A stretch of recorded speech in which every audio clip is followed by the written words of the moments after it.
Here you go. Thanks.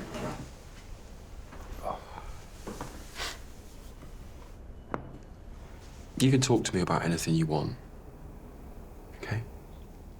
I just don't understand where all this attitude has come from. I mean, you've been around gay people your entire life.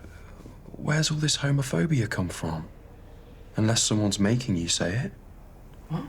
No. What are you talking about? So what is it then? It's Dylan. Dylan? He said he, liked me. And I just don't really know how to be around him after that.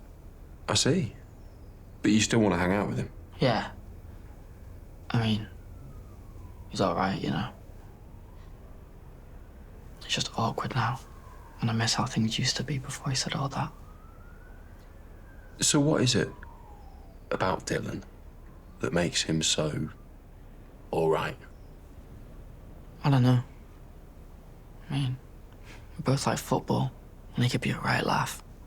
One time we used fire extinguishers to make a jetpack chair. And he just doesn't care about what anyone thinks, I mean, you'd have to not care to wear them ridiculous cardigans, but he just pulls them off.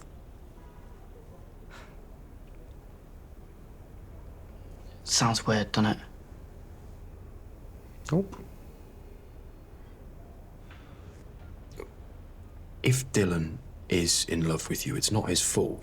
You understand that, right? I mean, that's why they call it falling in love. It's involuntary. It's uncontrollable. Maybe he's just not sure about his feelings. Like, how can you tell the difference between someone that you fancy and just, a best friend? Well, the short answer is you just do. What's the long answer? Well, it's like a jolt of electricity goes through your body when you see them. And everything they do makes you smile. How would you know that? Because I have been in exactly the same position as Dylan. I was about your age when I first fell in love. His name was Craig. And we were best friends at school.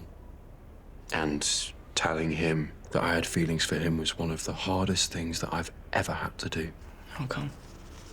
Oh, he was confused. And I was terrified of rejection. Now, Dylan might be in love with you, but that's not a reason for you to be angry with him. He'll get over it, and in the meantime, he has to respect your boundaries, and then, in turn, you can decide whether or not you want to be friends with him. How can I make it up to him? Be honest with him. Show him how sorry you are. Okay. Yeah, I will. Good lad. We are going to need much more decorations than just that banner. This Pride Festival, it's going to be all over the village. Sally, relax. We've got you covered. Yeah. Dylan's gonna love this, Yeah, it's a really nice gesture. Oh, I love Pride. What's your favourite Pride? Oh, gosh, there's too many to mention. London 93, that was my first one. And then Brighton 2000, classic. Then, of course, Manchester 2010. Khalees was performing. I do kind of like that little milkshake song. What about you? You ever been to Pride? Yeah. I went to one a couple of years back in the village. I think my dad dressed up as a sailor or something. Yes, he did. I'd definitely be at this one. Show my support. Good lad. Right, what have we got down here? Look, I'm not going to say anything to your dad about what happened at school, okay? But you must promise, and I mean promise, that I will never hear another homophobic word come out of your mouth. Promise. Good. So have you got anything lined up? Anything planned for this one? Yeah. There is the map and order of service. Wow. Glitter party. And the mayor's doing a speech. Sounds like a right laugh. Ah, yes. I'm afraid the mayor is cut from the same cloth as Mr. Shepherd. He hardly ever smiles. Mr. Shepherd ain't that bad. I've seen him smile loads of times. Really? Yeah. And he's really supportive of my extra classes as well. Well, why don't you invite Mr. Shepherd to Pride? Because if there's one thing that I know about Mr. Shepherd, it's that he is very supportive of his queer students. Yeah, of course he is. Our Rose is so lucky to have someone like you looking out for her. Excuse me. Mr. McQueen, to what do I owe this pleasure? I'd like a word. Are you? Hello, Diane.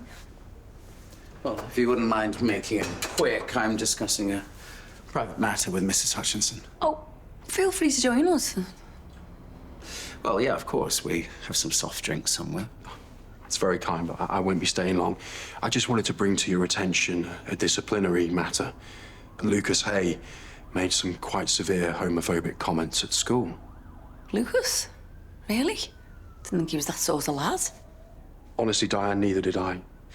You never know who's influencing our children, do you?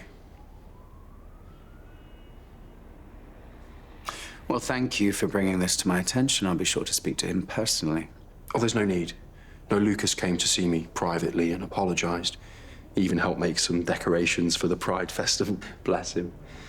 I will be keeping a very close eye on Lucas and looking out for any homophobic behavior should it rear its ugly head. Excellent work, Mr. McQueen. Please. It's my duty to protect the school and to make sure that it remains an inclusive, safe haven for all of our young people.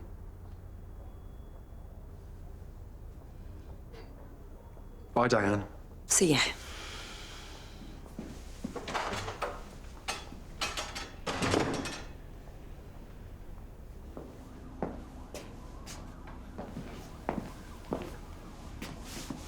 There you are. What have you said to Mr. McQueen? Nothing, it's not what you think. Really? Have you told him what we talk about in our lessons? Oh, of course not. I don't believe you. You made me look like a fool. I know it's not your fault that your father's a sinner, but I made the effort. I stepped up. I saved you from sinning with Dylan. I saved you from yourself. And this is how you repay me. No, sir, I'm still completely committed to getting better. It's all talk. It's not. Right, I listened to Mr. McQueen's little love story, painting his stupid banners. But he trusts me. He told me the details of Pride, the route of the parade, security. What are you getting at? We shouldn't be living in the shadows anymore. They're the ones out living in sin. Let's do what God wants us to do. Act as his enforcers. Let's give him a pride to remember. Now, if you want to watch a Hollyoaks episode in full, just click here, or click here to keep up to date with all the drama from the village. Don't forget to subscribe.